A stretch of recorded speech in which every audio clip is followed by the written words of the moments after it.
Hello and welcome to the British Chamber of Commerce Singapore's International Women's Day virtual conference and today's webinar, which features keynote speaker Dany Cotton, the former London Fire Commissioner. The session will be moderated by Commander Martin Moore from the Royal Navy, Defence Advisor at the British High Commission in Singapore. My name's David Kelly. I'm the Executive Director of the British Chamber here, and a very, very warm welcome to you all for joining us on this session today. While the coronavirus has changed our plans to hold a traditional annual International Women's Day lunch earlier in the year, important discussions around gender equality continue, and this year we bring you a very special triple session International Women's Day virtual conference in its place. We hope that continuing to think together as a community, we can help accelerate the pace of gender balance in organisations and find a positive way forward for all. The session today is the second webinar in our three-part series conference with over 300 people registered across all 3 days. As a quick recap, on Tuesday we heard the latest highlights and trends from Mercer's When Women Thrive research, which was featured as a World Economic Forum at Davos in February. Guests had the opportunity to network and navigate key discussion topics with fellow attendees. It was a really brilliant exploration of ideas and perspectives in the breakout rooms that we had, and the presentations and the feedback from the moderators. So a huge thank you to all of you who joined us and contributed to that session.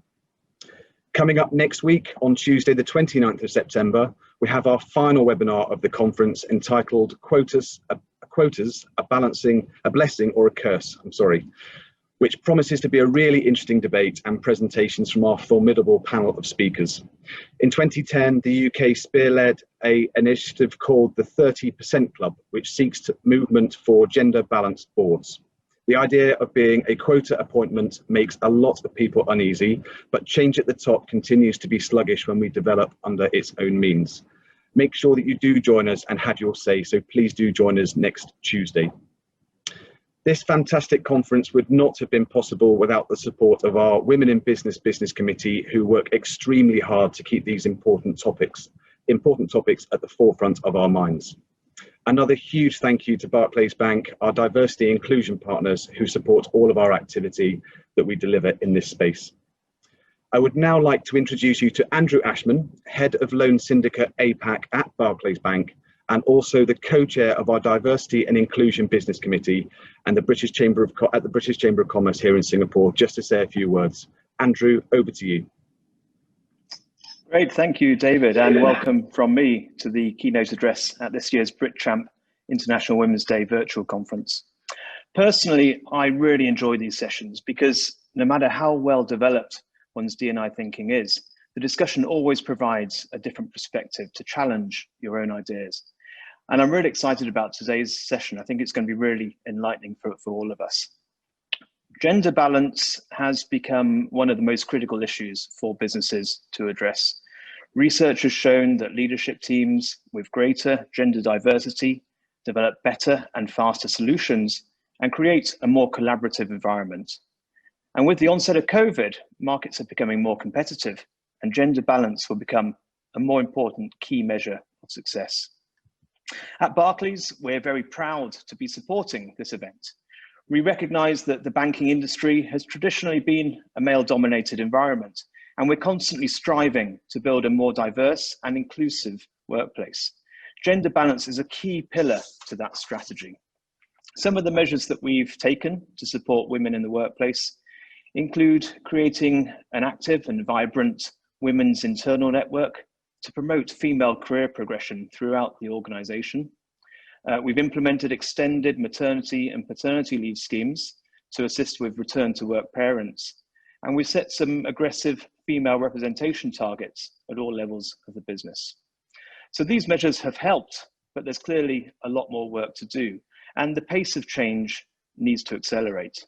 And that's really why I'm looking forward to today hearing from today's speaker. This event will give us an opportunity firsthand to hear from a recognised leader who has achieved success in another male-dominated industry. I'm sure we'll all learn from these experiences, and I hope that we can take something back to our own organisations to accelerate the pace of change. So on that note, I'd like to thank BritChamp for giving Barclays the opportunity to support this event, and I'll hand back to David. Thank you. Thank you so much indeed, Andrew. As we go through today's presentation, please use the Q&A facility on the Zoom toolbar at the bottom of your screen, and we will address as many of these questions as possible in the second half of the webinar. Right, so let's get the session started, and I'm really looking forward to this one. I'm absolutely delighted to introduce to you our moderator, Commander Martin Moore, Royal Navy, the Defence Advisor at the British High Commission in Singapore, who will set the scene for today's webinar and be our moderator. Commander Moore has extensive joint operational and international experience, having been involved in operations and defence engagement from Antarctica to Russia and Peru to Borneo. Both Martin and his ships have been recognised for their contributions and operations. On returning from a South Atlantic posting, he was employed in the personnel area as the Warfare Branch Manager and Chief of Staff to DACOS Branch Management, responsible for personnel issues for over 32,000 people in the naval service. He was responsible for diversity and inclusion at both ship and flotilla level, ensuring standards and implementation of policy. Martin, fantastic to have you with us today. Thank you so much for your time moderating. A very warm welcome to you, and over to you to get the session started. Excellent. Well, thank you very much indeed. Ladies and gentlemen, good day. And it's a great honour to act as your moderator today. And if I may, I will set the rules of the game and the broad structure for the next hour. Ms. Cotton will initially give a presentation on her career to date, and this will explore her experiences, challenges and highlights of her life in the London Fire Brigade. This should last for about 15 minutes. We'll then have a fireside chat for a further 15 minutes to gain insight into the leadership challenges she faced, explore the important topics of diversity and inclusion and mental health and their impact. We will then take questions and answers from the audience for about 20 minutes before concluding. And as we progress through the session, please post your questions in the chat box, and we will then draw them together in a Q&A to explore the issues more closely. If I may take a few minutes now to introduce Miss Dany Cotton, former London Fire Commissioner, and what a career she has had. She joined the London Fire Brigade in 1988, age 18. She's one of 30 women firefighters out of a workforce of 9,000. She worked her way up through the ranks, and in 2000 was the first woman station officer in the United Kingdom. And Dany has served in a number of different roles and departments, including the Director of Safety and Assurance prior to her promotion in 2017, when she became the first woman commissioner of the London Fire Brigade in its 151-year history. She has led and attended many high-profile operational incidents, from the Clapham train crash in 1988, the Cutter Sark fire in 2007, and a 40 fire on the day of the Olympic closing ceremony in 2012. And during her first 6 months as role of commissioner, she led the brigade during the major incidents in the unprecedented fire at Grenfell Tower and the terrorist incidents at London Bridge and Finsbury Park. And she retired from the Fire Brigade at the end of 2019. During her service, she was chair and vice chair of Women in the Fire Service for 19 years. And in 2004, she was the first woman to be awarded the Queen's Fire Service Medal for distinguished service. In 2010, named by The Independent as one of the 100 women who changed the world, and in 2011 was voted amongst the most influential women in London. And in 2015, she won the Public Service category at the First Women's Awards, and in 2017, she won the Women of the Year Leadership Award. I'll now invite Ms. Cotton to give us a presentation on experiences, challenges, learnings in the London Fire Brigade. Ms. Cotton. Thank you so much for that introduction, Martin. And may I say how delighted I am to be here with you.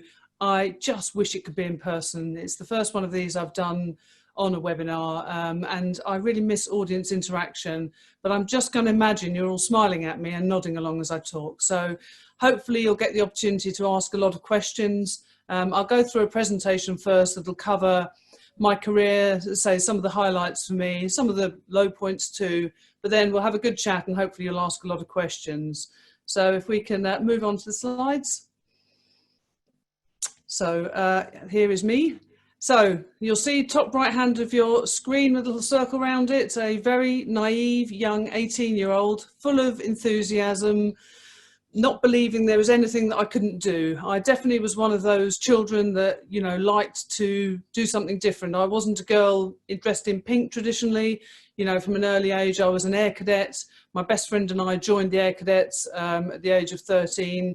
We went along to the unit, and the guy in command said, oh no, we don't have girls at this unit. And so we said, oh, why not? There's girls at other units. And oh, we haven't got them here. And we basically talked to him for about an hour, and then he let us in. And then we stayed there unofficially for a year. And then every time someone came down from wing headquarters, we'd get locked in a cupboard so they didn't know we were there. But for me, you know, nothing was unachievable. I was lucky I had an upbringing where I was encouraged to be what I wanted to be. And I thought, well, I want to join London Fire Brigade. I saw an advert in my local paper. It said London Fire Brigade are recruiting, and we particularly welcome applications from women and black and minority ethnic people. So I cut it out, went home and said, look, London Fire Brigade, it's about teamwork, it's about helping people, it's outdoors, it's varied, that's me. And all my family and friends were just like, no, that's not a job for girls. I'm like, no, look, it says they're welcoming. They said, no, but there aren't women in the fire service. And I just didn't have the concept of it something that women couldn't do. So I filled the application out, went through all the testing. You know, it was very basic testing then. I had to carry a 12-stone guy 100 yards in under a minute, do lung function tests and various other things, and turned up at training centre, bright-eyed and bushy-tailed, and walked through the doors and actually had that moment of thinking, what have I done? It was just full of people. There was loads of shouting, marching. Now, one of the good things about being a cadet was A, I could march, and B, I could make things shiny. And at that time, that was really important in the fire service. So shiny shoes, shiny belts, and the ability to march. And it stood me in good stead because it meant that while I was really young when I was at training school and there was so much to learn, I wasn't worried about the kind of basics of fitting into a team and being in a squad of people. So that was me, probably about week 7 or 8 in training with my squad, my fellow team members in my squad, some of whom I'm still in contact with now because it was a really tough time, but really enjoyable. Not really kind of preparing me for what station life would be like, but next please. So as you said, I joined London Fire Brigade aged 18. That was my salary when I started, just under £11,000 a year. I thought I was really rich. I mean, I hadn't, you know, I'd been done some temping work till then, so I thought it was a fantastic opportunity. I was one of just 30 women out of 9,000 firefighters, all men, London Fire Brigade. And I got my first posting to Wimbledon Fire Station. I didn't know the area, didn't know anyone around, and I was the only woman on the station and the only woman in the area. So I never saw another woman at work. And I turned up on my first day, and I just never really thought about what it would be like. So I remember turning up, and my governor at the time, the station officer in charge of my watch, was a real old school governor, very sort of ex-military, and he said to me, we don't agree with having women in the fire brigade, but as long as you keep your mouth shut and work really hard, I suppose you'll be fine. And to be fair, he was great. He was very reasonable with me. He was, you know, treating me really well compared to some other people. But I did find out that 3 of the guys on my initial watch had put into transfer when I got there because they didn't want to work with a woman because we weren't good enough. And the governor, to be fair, had said to them, see how you get on and see how things are, and then we'll review it. And none of them ever left the watch. Very soon into my time there, so I got to the station in August, and in that December, I attended the Clapham train crash.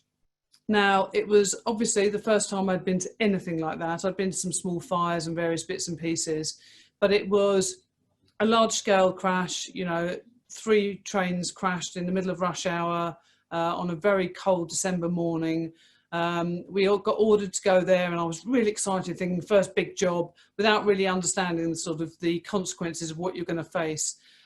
But I think one of the things that did work for me was I got stuck in, I worked really hard, we helped extricate a load of live casualties, and then we started really tragically having to deal with the people who died. And because I just got on with it and did my job, I think it earned me some kind of brownie points, as it were, with my watch, who realised I wasn't about to crumble and fall apart and burst into tears, and I would just make a good firefighter. So that was the first time I sort of settled in, and it was one of those, I thought, like once in a lifetime jobs that I would never go to again. It was such a large-scale incident.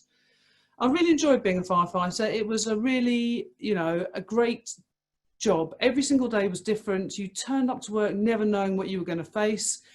The camaraderie and the teamwork was mainly good. You know, I still faced throughout my whole career a lot of people who still didn't agree that women should be firefighters.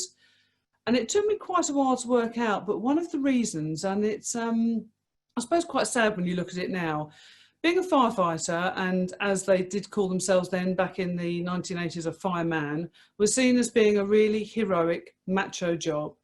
And I think when a woman could join and a woman could be a firefighter, it somehow took away from that. And it somehow meant that it wasn't such a hero job because a woman could do it. And that's why a lot of guys didn't like it. But, you know, on the whole, when you worked with them and they saw that you just got on with the job, mainly they were okay. There were still some issues, and, you know, there still are to this day. Things have improved hugely, but it's not perfect. I never dreamed of going for a promotion when I first joined. It was just never in my psyche. You know, I just thought I'm just going to get my head down and be a good firefighter. But promotion called, and I went on a promotion course for my first rank, and I really enjoyed it. And I liked the challenge, and I liked being in charge. And as I said, in 2000, I became the first woman station officer, and that meant I was in charge of a whole watch on my station. And I really loved that time. It was a case of, you know, you could settle your own day, you could plan the training, you were in charge of developing your watch, and you were out in charge of operational incidents on the fire ground. And that was, I just loved the operational side of it, you know, the challenges, the problem solving, and without a shadow of a doubt, women do it differently. And that's great because it means that we bring a different thought, we bring a different perspective, and we solve problems differently. And yes, there are times on the fire ground when you have to be loud, you have to shout to make yourself heard over the noise of the engines and, you know, various things going on. But, you know, we definitely command in a very different way, and learning command presence is quite difficult for some women. And I think Martin will probably echo that from the military, but it is something you have to develop, and it is something you have to, it's almost like acting sometimes, to have that real presence on the fire ground because you're the one person in charge and people have to listen. I would genuinely never ever have dreamt of going up through the ranks and getting to be the commissioner. It was something that was never in my plan. I never had one of those, you know, career things set out. It was just something, steps came along and I went for the next promotion. And then I ended up as one of the deputies, the director of safety and assurance. And then the commissioner said he was leaving. And I thought to myself, oh, you know, what happens now? And I went and had a conversation with my father, who's a very wise man and who I seek the counsel of on a regular basis. And I said to him, I don't want to be commissioner. It's far too political. It's not what I want to do. You know, I really, really don't want that pressure. I don't want the job. And then he said to me, well, if you don't go for it, well, who'll get the job? And I said, well, there's another internal candidate who's very likely to get it, or it might be someone else. And he said, well, how do you feel working for them? And actually part of the issue was that one of the people who might have got the job was a bully. And I work for bullies and I don't like being bullied, and I don't like people who have that attitude to the workforce, who think they've got a right to tell people what to do. And I thought I'd find it really hard to work for him. And I said, well, I'd have to leave London and go somewhere else. And he said, but you've served in London for, at that point, 27 years. Why would you leave London Fire Brigade? And then he went through the thing to me, and at the end of it, he said, have you decided what you're going to do? And I said, yeah, I'm going to apply to be commissioner. So I went back and I put my application form in, and ironically, looking at Facebook this week, it was 4 years ago on Tuesday that I went for my interview for the commissioner's job and was successful. If we can move on, please, next screen. And for me, being appointed the first woman commissioner of the London Fire Brigade in its then 151-year history was phenomenal. It was an immense experience. It was the most frightening experience. I absolutely had the moment of thinking, today's the day they'll find me out. Imposter syndrome, I had it. I just kept thinking, any moment now they're going to say, what are you doing? Off you go. And I remember the first day I walked into my office being the commissioner, I looked around and I thought, oh, it stops with me now. There's nobody else. You know, I am the point where the buck stops. Next please, so here I am as the commissioner. I care about people. I want to make London Fire Brigade a really people-focused organisation, because I think that had been lacking, and we'd been doing a lot of other work, but we hadn't focused on our people, and your people are your best asset. If you get it right with your people and your staff, if you treat them right, if you train them right, if you give them the support they need, if you give them the tools to do their job, and you make them feel involved, then you're 3/4 of the way there, because they feel like they're part of an organisation. And we'd lost that somewhere along the lines. We had gone very heavily on performance management and red, amber, green status. Everything was like traffic light statuses, whether you're achieving and you're not achieving, and you're red and you're the worst people in the world. And there were league charts of stations and fire stations that weren't performing and boroughs that weren't performing, and people were just humiliated. So they'd call the borough commanders up, and there were 32 of them on a regular basis, and they'd put up all these league charts on the wall, saying how badly you were doing or how well someone else was doing. It put sort of competition status, but it didn't make people feel valued, and it didn't make people feel involved. And I just thought, we need performance measures, absolutely, and we need targets, absolutely, but we don't need to keep beating people up with them. So I wanted to try and take the focus away from that and the focus onto people. And my ambition was to make London firefighters the best equipped, the best trained, and the most professional firefighters in the UK or even the world. And that's what I was going to do. And then next, please, the reality hit. So one of my roles was I was the national lead for the fire service on both CBRN, so chemical, biological, radiological and nuclear attacks effectively, and also counter-terrorism. And that's the job that came with being London Fire Commissioner. And at the time, the pressures politically on trying to cut budgets for our response to those things were huge. So I spent the first 3 months doing battle with the sort of national politicians about money and budgets, and actually doing battle with some of my colleagues nationally, the other chief officers, who definitely weren't keen on having a woman chief in London, and one who had these really key strategic roles. And genuinely, by about March, I thought to myself, I hate this job. I don't want to do it. I don't like what's happening. I'm not being a people person. I'm not looking after my staff. I'm just at war the whole time. So I went on holiday at the end of March, and I went skiing with a group of girlfriends. I go every year. And while I was skiing, I just remember sitting on chairlifts thinking, I don't want to do this anymore. How am I going to get out of this? And it's not going well. And then we had the first terror attack in London while I was away in Westminster. And I just remember thinking then, I'm out of the country. I can't believe it. Something so terrible's happened in London. So I was on the phone to the mayor saying, do I need to come back? I can book a flight. So various conversations backwards and forwards. And it was a very short targeted attack. And the view was, no, stay where you are, come back at the end. But I did a load of work in the meantime. And I just remember feeling so guilty about being away, and so guilty about leaving London Fire Brigade at such a bad time. Had I known what was going to come for the rest of the year, I think I would have probably tried to relax and enjoy my holiday a little more. Because obviously the rest of 2017, both in London and nationally, just brought huge disasters. The terrorist attacks, we had the Manchester Arena attack, followed very shortly afterwards by the London Bridge and Borough Market attack. And I was in charge and on duty for the night that happened. And I remember driving myself into London on a blue light into my headquarters and having to go through 2 cordons to get to my own office because it was so close to the centre of the attack.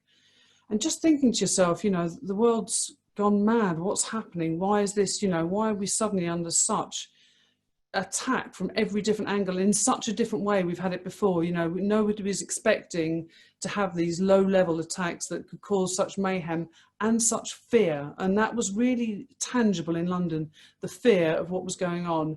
And then the Finsbury Park mosque revenge attack as well. And all that was just very much in the forefront of my mind. And of course, then on the 14th of June, Grenfell Tower fire happened. And I will go into a bit more detail of that, especially the aftermath. But I just want to flick back and talk about some of the things that influenced me throughout my career, especially operationally, to enable me to be the person that could kind of lead and take charge at Grenfell and try and remain as calm and composed as possible. Next, please. So I don't know how many remember the fire at Cutty Sark, a really iconic ship in London in May 2007. I was on duty in charge that night. I used to work in Greenwich Borough. The Cutty Sark was very dear to my heart. And when I got paged and I got that call, I actually remember saying to control, no, that can't be happening. The Cutty Sark isn't on fire. And the woman said to me, we've had 7 calls so far, so I think it is. So I was like, oh, okay. So I made my way there, got there, and was absolutely horrified to be confronted by the scene you see in front of me. One of the biggest learning lessons from that operational incident was the response from the world's media, because Cutty Sark is a very obviously famous, iconic landmark, And within about 2 hours, we probably had 100 journalists from around the world, media, turn up and descend on the Cutty Sark area. And controlling them and giving them regular information was absolutely key. And I remember at one point, the police, we were trying to corral them because they were in people's houses, they were looking out over different viewpoints. And I remember saying to the police, just get them together and we'll give them a news briefing. And we gave them a news briefing. And I remember getting called away to do some individual news reports, one from a Russian media organisation. They spoke no English, so they asked me questions in Russian. My Russian's not brilliant, to be fair. Oh no, non-existent. So I just answered what I hoped they were asking. And then I had a very similar experience with a Japanese radio station where the woman was lovely and was very polite and just spoke to me in Japanese. And I just remember thinking, I'll keep talking and I'm giving you information. Hopefully that helps. One of the other, next please, phenomenal incidents I went to was basically a large rubbish fire. That's how it looks on paper. It was at a big waste recycling centre, mass production place, but it was on the day of the Olympic closing ceremony. And as you can see, the right-hand picture, all those sort of little pods to the left were a massive chemical storage site right next door to the waste recycling site. Should never have been allowed to build on top of each other, and the fire was in danger of spreading. And I had a really difficult day when I had people from government on the phone to my command unit saying, you know, the Olympic closing ceremony starts in 3 hours and this is only 6 miles away and the smoke is now travelling towards it. Can you put the fire out? Yes, that's what I'm trying to do. Very best trying to do that. And we ended up having 40 fire engines there, which was at that time the largest fire we'd had in London since the war. And people get saying, what are you going to do with 40 fire engines? Well, just try and put the fire out because everything's going wrong. And, you know, I'm getting a lot of pressure to say that the Olympic closing ceremony must go ahead, as it should. Everything that could go wrong went wrong. We had a knock on the command unit door. And if you see in the right-hand picture, right to the left is the River Thames. And the chemical site used to get large-scale chemicals brought in by boat. A guy knocked on the door and said, oh, we want to bring this boat into dock and it's got 200,000 litres of toluene on it. Now, toluene is a massively highly explosive, flammable substance. And I just remember thinking this must be a joke. No, take the boat away, far, far away and keep it away. And then at one point someone said, oh, can you open the bus depot next door? And I said, look, I'm really sorry. I can't take the buses out at the moment. We've got hose everywhere. I need to put the fire out. And they said, oh no, those are the buses that are taking people to the Olympic site. So yeah, no problem. So I started taking the buses out. One of them drove over the hose, wrapped it around the axle of the bus, burst the hose supply and the water supply to one of the fire sectors that then started developing even more. And then we couldn't get rid of the bus. We had to jack it up and cut the hose out. And it was just one thing after another, but a proper test of resilience, which helped me go on, please, slide. Obviously, the Grenfell Tower fire, June 2017. Next, please. The images you'll see there, you know, before the fire, during and are iconic in the world now. Everyone's seen those images. Next, please. This is the image I took when I arrived. As I drove myself to the incident, I had to park some way away because the roads were blocked. And that, as soon as I got out of my car, that was the image I took. And I genuinely could not believe what I was seeing. It was, you know, like nothing I had ever seen and nothing you should ever see in a tower block. It was like something from a disaster movie. Next, please. So I'll talk briefly about the night of Grenfell. It was, you know, without a shadow of a doubt, the most challenging thing in my life ever. My major concerns, obviously, first, my priority was the welfare of my staff on the night and going forward, trying to do our very best to rescue the people in there. But for me, just trying to keep a sense of calm and control in what was a really difficult and challenging situation. And I remember looking at the building and thinking to myself at one point, if I was a firefighter, I wouldn't want to be going in there. I'd be absolutely petrified. What I now need to do is tell my staff who are here, tell all my firefighters they're going to be okay. But I didn't believe that. I truly didn't believe that. I absolutely thought that we would lose firefighters that night because it was such a phenomenal fire. And I remember going into the building at one point to the ground floor, and I remember talking to firefighters, and I put my hand on one of the guy's shoulders. I have no idea who he was. And I remember just giving him some encouragement and saying to him, you know, actually, you're doing a brilliant job, stick together as a team. But part of my thought was, this might be the last person that talks to him who's before he dies, because he could die now, and I want him to know I support him. And that's how strongly I felt that the risk to my firefighters was. And that's why when I gave my first press interview after, during the incident, I spoke about my firefighters, because I had never felt such a connection to them. I'm sure we'll get a lot of questions, so I'm not going to go into detail a lot, but just after that, a lot of the things I dealt with that people don't think about were, how I looked after my staff, the internal investigation we had to launch immediately afterwards, despite how difficult everything was. It was about starting that investigation. Responding to the government and the media was phenomenal, and the pressures we had in London Fire Brigade, whilst dealing with my own mental health challenges. But at that time, I didn't really realise how much of a challenge I was having myself, and it took me a while to realise and acknowledge and ask for help. Next, please. So we obviously had the public inquiry phase one. That was an exceptionally challenging thing to do, to give evidence. Trial by media, yes, I have had trial by media. The London Fire Brigade's had trial by media, and it was not fair, it was not right, and a lot of the things that happened were so damaging to people, especially to my workforce who were doing their very best, and managing them in that post-Grenfell phase was so difficult, because we were made heroes for a very long time, and then at the public inquiry that was undermined quite significantly. But now we've got the public inquiry phase two, and for any of you who are following it, sadly it's not being given the media coverage that phase one was, but actually what the people that I perceive to be the real villains are now having their day in court, and we're finding out exactly why the building was in the way it was. And through all the middle of that, coming towards the end of that, my retirement, which was sooner than I had intended, back to politics. If you work in an organisation, you're head of an organisation, you face a lot of politics. My retirement was part of that. So for me, I suppose I will take away that being London Fire Commissioner was, I think, the best job in the world, with the best bunch of people, but the most challenging, the most difficult thing. And reflecting back since I retired, I did not realise how much pressure I was under and how tired I was until I stopped. But now, one of the things I said, I was just talking to some people earlier and saying that one of the things it did was, last bit of my career undermined my confidence hugely. When I get asked to do things like this is the first one of these I've done, and I thought to myself, no, actually I've been told that I'm rubbish, I was told we weren't good enough, and I don't think I should really talk to people because I'm not good enough.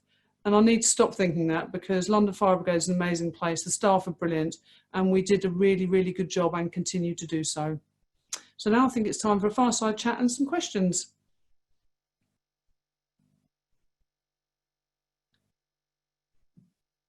Dany, thank you very much indeed for that fantastic insight into your career and those highlights, and also those lowlights as well, as far as actually what you had to achieve in your leadership roles. What we're going to do now, ladies and gentlemen, is we're going to go into a fireside chat and have a little bit more of a discussion and a bit more of a delve into leadership, diversity, inclusion, and also mental health. And as you're aware, mental health continues along these other areas. Dany talked about it at the end there, but it's an area that continues both within the military and then also in stressful scenarios and stressful positions where it actually impacts on your performance.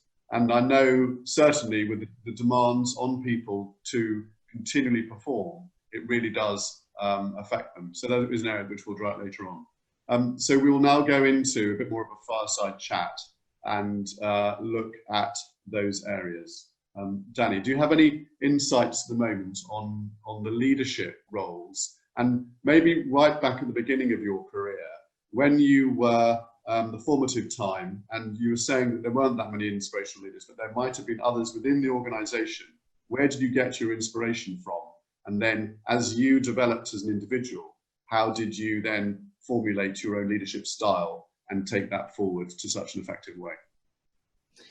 I think some of what was difficult for me was there were no women role models, and I think that being the first to step into all of those roles, as the first woman to be a station officer and all through the ranks up to commissioner, I had very limited role models who were women. And it is important to see people who look like you, but for me, there were some fantastic officers in London Fire Brigade, and I'd equally seen a good measure of people doing it badly as well. And I think that gives you as much insight into how you want people to think of you when you see people who aren't doing things brilliantly, and then you see people who are. And there were leaders outside of the fire service, in the police, there were women in positions of power. So I think that learning as much from the good as the bad has been something that I've continued to do throughout my career. No, well, thank you. I joined the Royal Navy in 1991 after university, and it was a very similar time. And the females that joined the Navy with me at Britannia Royal Naval College at Dartmouth, they were the first, they joined as the Women's Royal Naval Service. And then I've had the privilege of the last, coming up to 30 years, of working alongside them and seeing them develop. And within the RENs, they did have the leadership, but then we didn't have the role models at sea. And it was very interesting watching their journey and being part of their journey. And if I may, one small insight, when they made the decision to put women at sea, initially we were allocated to all ships. But what we found was that there weren't enough of them, so there'd be 15 women on each ship. And so there was not a core capability or a community that allowed them to flourish. And so after about 2 years, we made a decision very early on to increase the numbers up to 40. So there was then a critical mass, and that they were then able to make a far more effective and efficient way of one, integrating into the ships, and then actually making the most important thing was delivering that operational capability. And one thing we found is that now we've got women leaders, we've got commodores, we've got generals in the army and an air marshal in the air force, and they're all setting the tone. And women have got, and also all the personnel have got people of excellence to aspire to and follow their leadership. And so for me, it's been very, very interesting seeing that development over the years. I've got a whole plethora of questions now. Thank you very much indeed. You're doing as I asked earlier on, so well done. It's good that you follow orders. We like that. And if I may say, and the only thing that I don't know who you are because you're all anonymous attendee, which is great. But if I may start to take some of these questions, and then we'll think. What do you think changed from the time you joined as a firefighter, and then asked you to be transferred out to when you became the fire commissioner? I think that's a great question, and that takes on the area that we've just explored. But your insight would be fantastic.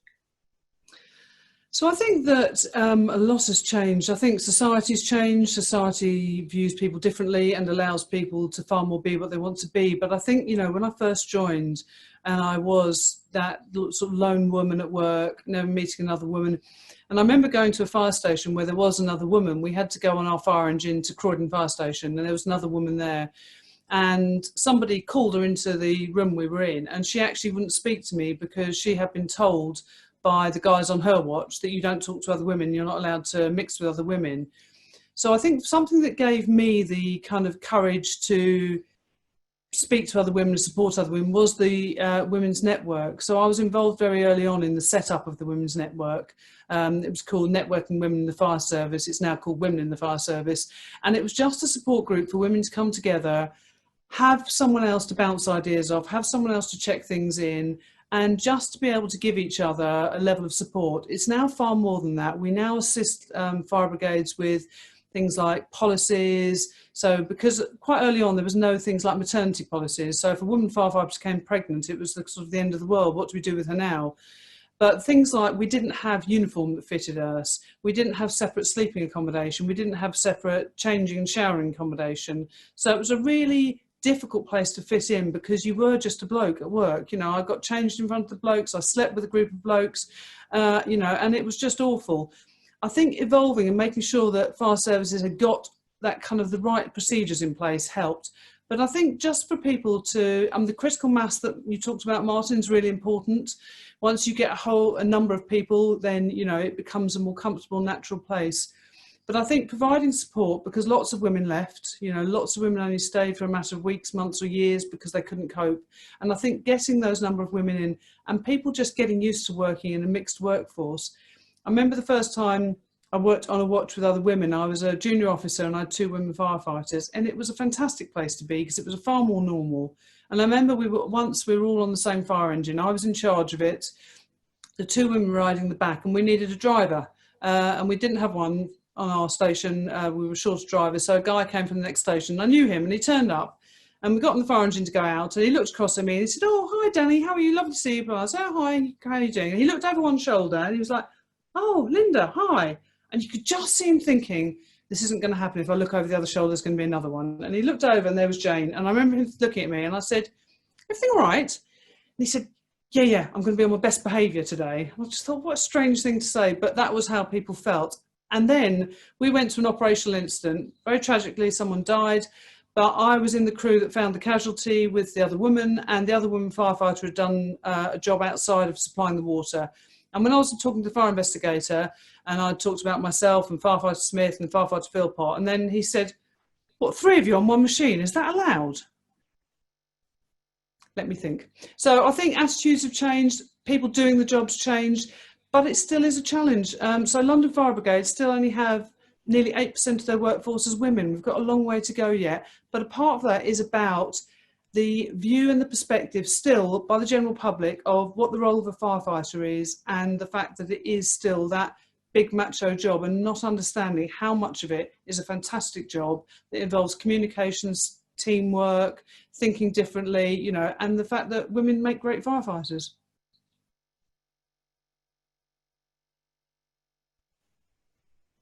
Martin, you're just on mute. You just taking on your emotional quotient and your emotional control during stressful situations. How you alluded to it, of your insight and thought after the events. How did you manage afterwards? And were there any protocols that you had in place to protect yourself as well and protect your people? So when I first attended operational incidents, sort of for instance Clapham, we had no mechanism for trauma support or anything. There was just didn't happen. You know, all we got told was when you got back to the station, make sure you have a shower before you go home, and that was it. There was no kind of get together and have a conversation. That evolved over the years, where we ended up having a trauma and counselling team, but unfortunately due to budget cuts they were severely reduced. And when it actually came to Grenfell, one of the first things I did on scene was to ensure that every single crew that left the fire ground went back to a fire station, made some contemporaneous notes and got seen by a counsellor and had an initial chat. And then we set up a massive raft of counsellors that we got begged, borrowed and stole from various places to put up this huge intervention program in order to be able to assist people with normalising what had happened, because there is a situation where you have to do something initially and then after 28 days and then follow up. And for a lot of people that was enough. There's a lot of people who carried on having counselling. I'm still having counselling now through London Fire Brigade counsellor. I think I remember the first time that I'd been to a counselling session. It's at one of our fire stations. And immediately afterwards, I'd agreed to go and do a talk for a friend of mine to some people in the NHS about women and leadership. And during my counselling session, I'd filled out all the sheets you normally do at the beginning of the session. And my counsellor said to me, "You do realise you are scoring at the very top end of PTSD."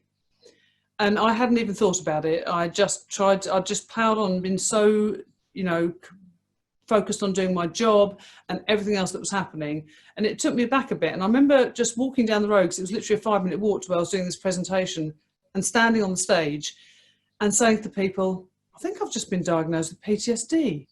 I'm not sure how I feel about that." And then thinking, that's not what I'm here for, and then carrying on with the presentation, people saying to me, "Thank you so much for sharing that." But I think by being honest, one of the things for me, the absolute key things as a leader, about being honest about my mental health struggles, about being honest about having counselling and help, I absolutely know that had encouraged so many other people to go forward and get help.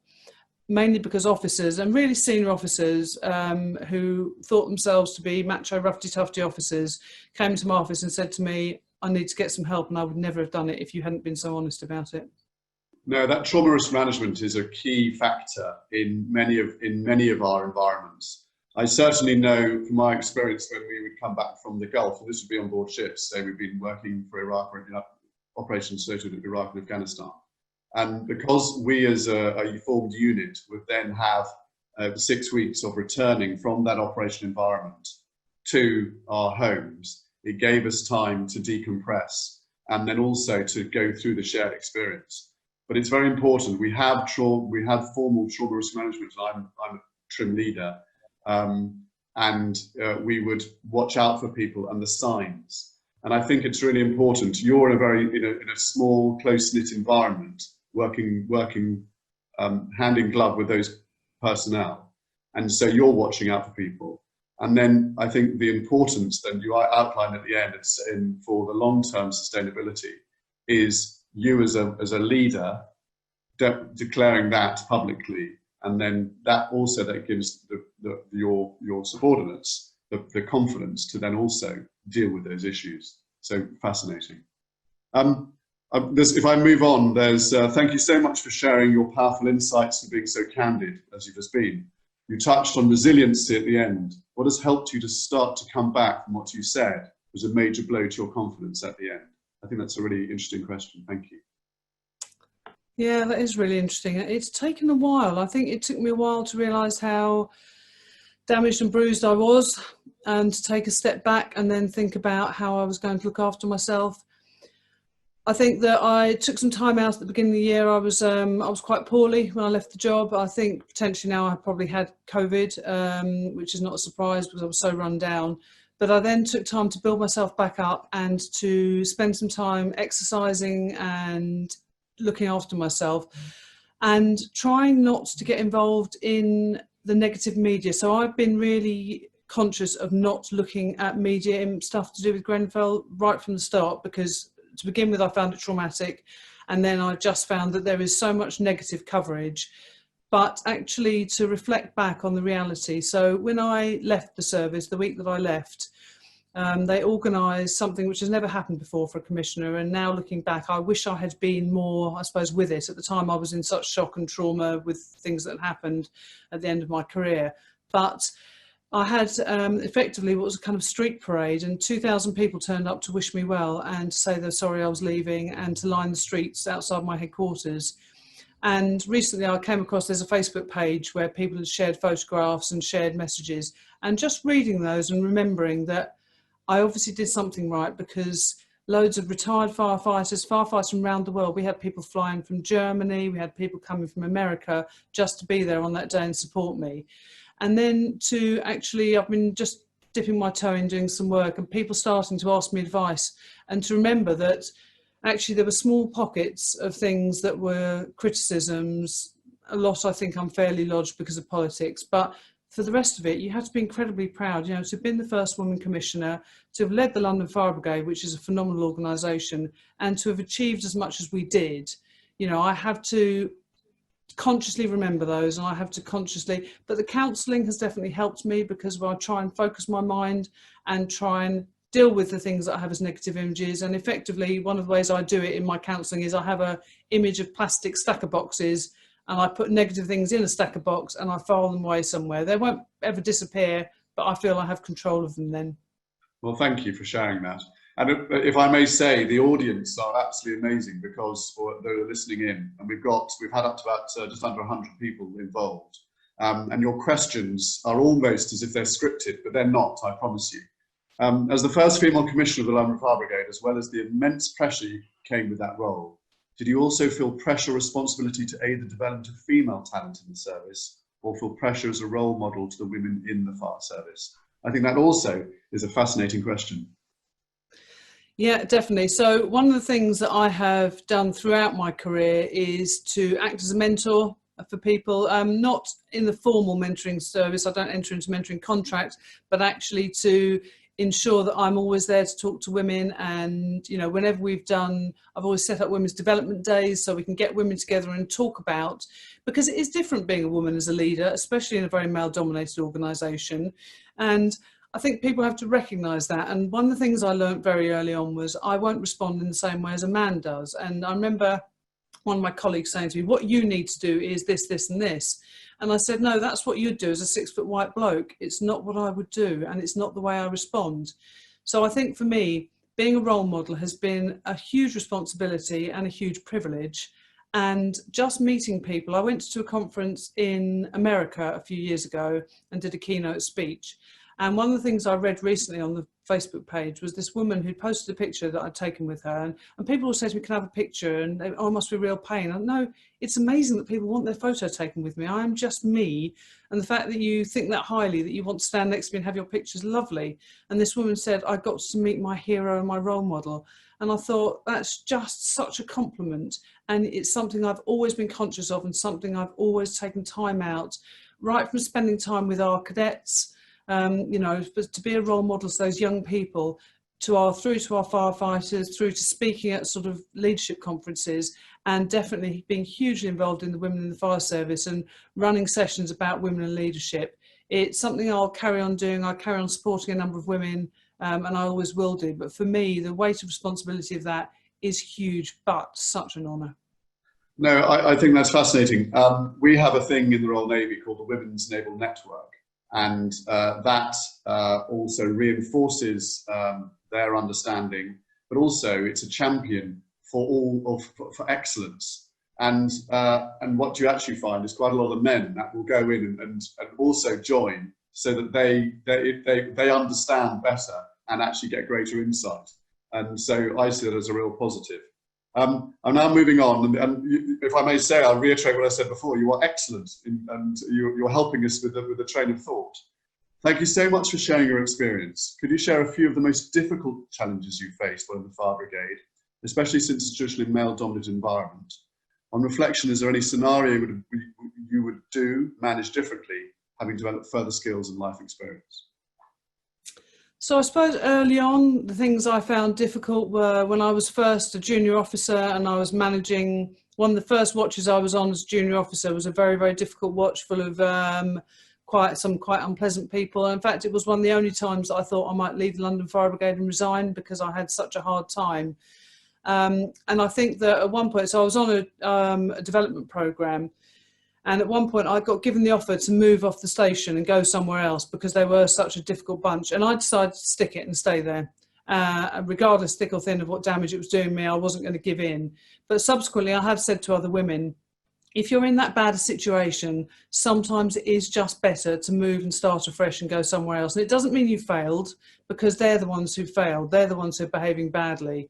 So I think that actually having lived through that experience enables me to advise other people that there are other options, and you know, it doesn't mean that you're the one that's wrong. I think for me, understanding, so I've always been very heart on my sleeve. People see who I am and they see I'm honest about my feelings. That has made it difficult for me because I've been, you know, I even got criticised in the public inquiry for you know, being too focused on my firefighters. But that would never change because, you know, I am a people person and I would never do that differently. One of the hardest things I think has been defending my firefighters throughout the criticism about Grenfell, but I would never change that. For all the damage it did me and for all the criticism I got for that, I would never change that in a million years because, you know, that was what was important to me and they were the people that I needed to protect because they didn't deserve the criticism they got. So I think learning that, you know, as a leader, you take that responsibility, and it's a big responsibility to look after people that you manage and work with you. And sometimes it takes a bit away from you, but I think that you have to be prepared to accept that. No, thank you. I'll group a couple of questions now. Hi, Dany. Thank you for sharing your story. It's like being on the radio now. Truly inspirational. Listening to your story, it seems to me you are fearless and courageous. What would you say makes you so and why? And then just on adjacent to that, sometimes women get more support from men than other women or female bosses. How do you deal with that? So inspiration, fearless, courageous, and then support from others. Definitely not. I'm glad I come across as courageous and fearless. In fact, someone did recently say that their husband referred to me as Scary Dany. Which I took deep offence to. I don't think I'm scary. I think that working the job I've done for so long, working in London Fire Brigade for 32 years, you kind of grow a tough outer shell. I am terribly soft-centred though, and I think that, you know, I do get hurt quite easily, but you try not to let that show as a leader. And one of the things, I did some media training before the sort of inquiry concluded for Grenfell, because I was going to do a lot of media, and it was a really interesting experience Now, the media are not my friend. I think on the whole, they behave quite appallingly quite often. And that's both the broadsheets and the red top. So, it's right across the board. But this guy had been a political editor of one of the large broadsheet papers, a very, very good guy, very brilliant media training. And he said to me quite early on, he said, you need to understand that what the media want to do with you is turn you from hero to zero. You've been a hero, you're the first woman commissioner, you've been amazing, you've won awards. They said now they want to completely trash you, and that's what they're setting out to do. Start off from that viewpoint and you'll know where they're coming from. And the people who read the papers will just believe what they read. So you need to think about that, and you need to think about what you say and how you answer your questions. And you can't be defensive, and you can't talk about how it affects you, because people don't care. And that was a real shock to me, because I thought, crikey, but that did give me a bit of a sort of armed overcoat of thinking, right, I need to think about this differently. And I think with regards to support, I think some people aren't willing to take support when they need it, and that's men and women. And I think sometimes you see people, and I've offered support to people in the past, and they're just like, no, I'm fine, I can do it all by myself. I think being a true leader, the first thing you do is to acknowledge your own areas where you need help and support, and ask for that, because when you're at the top of an organisation, the only people you're going to get support from are the people in your organisation. You can reach outside, that's good, but actually you need to understand that you need to be working with your team, and you need to have them be able to come and talk openly to you, and that might mean disagreeing with you. Nobody wants the emperor's new clothes situation. Nobody wants people to tell them that everything's wonderful when it's not. So I think being open and receptive, and understand that people aren't, they might be criticising you personally, but for the main time, people are just trying to make things better. So being open to a bit of support, but also looking outside for it as well. One of my biggest areas of support was people that I met through a leadership course that was mainly public sector, but a few private sector people from right across the board, and just being able to reach out and make contact with people and to bounce ideas off them is a really good thing. No, fascinating. I recognise that, certainly in command positions, when you are taking charge of people, it is symbiotic, and you are both directing, but then loyalty, it goes both ways. And what you're demonstrating in your leadership style is that excellence, and thank you. If I may, it's just after 1800, 6 o'clock, and so I will do 2 more questions, and then we'll start to close. But in positions as of yours, meeting the daily demands of the job and the public scrutiny require a strong support structure with clear controls and governance. How much of that was available to you? That draws out a little bit more of what you've talked about, but I'd like to sort of unpack a little bit more. And how has that developed from 2017 to Grenfell, and is it continuing to develop today? And does that support consider the different requirements of leaders and not only gender? And then the final one, which is, I think, is really positive because it goes back to the beginning of your career. What would your advice to 18-year-olds and young ladies considering to embrace a mainly male career be? And I think that's a wonderful way of finishing.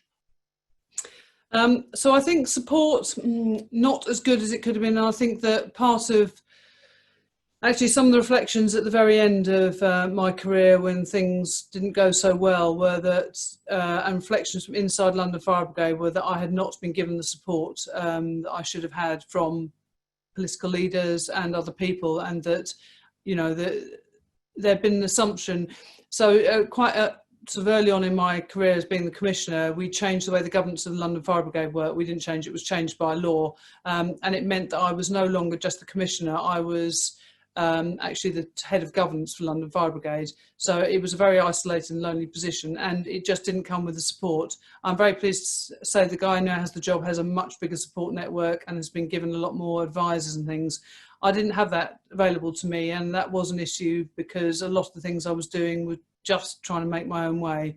I think recognising how much support people need, especially when they're new leaders, is really key. And I think that, anyone who's considering a leadership position, you can't ever do it by yourself. You never know the answers. You're going to get it wrong. Put your hands up and say when you've got it wrong, and then find out how not to do it next time. But do ask good for advice and support. I was always told I was going to get a mentor, and I never had one throughout my whole career, which was quite sad. I didn't have a mentor, I didn't have a coach. I think that probably would have helped me.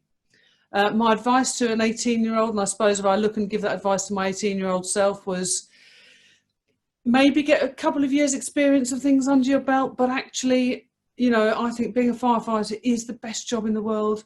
what other job, you know, can you go to work and have such variety every day, but where else can you go to work and know by your actions, whether it's installing a smoke alarm in someone's house that gives them an early warning, whether it's educating a child about what to do in the event of a fire, or whether it's the ultimate bad day and you rescue someone from a burning building or is trapped in a vehicle following a crash, you know you've absolutely saved this life. And I know there are people walking on this planet today who wouldn't have been alive if I hadn't been there to step in and save their life. And I don't think you can get better job satisfaction than that. And it is, I think, the best job in the world. So my advice to anyone is, if you're looking at a job, if you're thinking and you're hesitant, just go for it. Don't allow anyone to undermine you, and just be the best you can be and enjoy it, because we're only here once. You know, this year has taught us that it's a strange old world, but you absolutely need to grasp what you can with both hands and, you know, go for that job, go for that promotion. Know you'll have doubts, know you'll have imposter syndrome, but just do it and, you know, feel a bit of fear anyway. Dany, thank you. Ladies and gentlemen, if I may say, first of all, thank you so much for your questions and your involvement. In the normal world, we would actually, you would be engaging more freely. But I would just, if I may say, Dany, thank you so much for your insight. I found it fascinating, and I can see why you are one of those inspirational women. But even we've only had an hour of your insight, and it's been a real privilege. And if I now hand back to David Kelly, who will sum up. Thank you very much indeed, ladies and gentlemen. Oh, wow. Dany, thank you so much indeed. That was absolutely incredible, wholly moving, honest, powerful sharing, and definitely not scary. What an absolutely incredibly inspirational session. I've actually got goosebumps. Absolutely amazing. We must get you back, because I think there's so many questions I think in there as well that we'd just like to ask you as well. Commander Martin Moore, thanks also for moderating today's session. Really brilliant of you to join us. Thank you so much. For all of you, and it is remiss of me not to mention this, but for all of you that have been involved in our online events and our podcast channel series, a lot of these are led by Helen Starr, our head of events within the Chamber team. And she has met Dany a few times on jobs, because she joined the Fire Brigade 10 years ago and served at the East Ham Fire Station, which is a very specialist fire station. And when she joined, there were only 4% of women on the force, and she was the only woman on her watch for 7 years, and she's an incredible inspiration within our team as well. Please do join us on Tuesday next week at 4:30 for the final webinar of this 3-part International Women's Day conference series, where the session, as I mentioned, will be on quotas, a blessing or a curse. We've got a fantastic panel and a question time style panel debate as well, featuring the president of the Singapore Human Resources Institute, the president of Southeast Asia, Cisco. We've got the University Vice President of the University of Bath, and we've also got Principal and Business Lead for Mercer as well, sharing that session. So a really engaging session coming up, so I hope you can join us all. Once again, a huge thank you to our diversity inclusion partner, Barclays Bank, for your continued support, and thank you, Andrew, today for your sharing, and also to our Women in Business Committee. And thank you also to our supporting partners, Brighton College Singapore, JLL, North London Collegiate School Singapore, and St James's Place, as well as all of our patron partners who have supported all 3 parts of our IWD programme, and without you this wouldn't be possible. With that, I wish you a great evening or a rest of the day, depending on where you are around the world, and I very much look forward to seeing as many of you as possible on Thursday, and thank you so much for joining us today. I hope you enjoyed it. Thanks so much indeed.